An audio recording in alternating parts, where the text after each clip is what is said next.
Hello साथियों, नमस्कार। मेरा नाम धोनी यादव। आप लोग देख रहे हैं रक्षा न्यूज बिहार।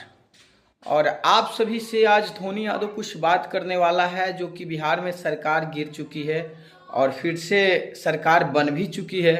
तो इसी मैटर पे आज बात करने वाला है धोनी यादव, और आप सभी से बताने का प्रयास करता है कि बिहार के लोगों को हमारे राज्य के मुख्यमंत्री नीतीश कुमार ने कितना बेवकूफ़ समझ रहे हैं, ये आप लोग जान रहे हैं इस बात को।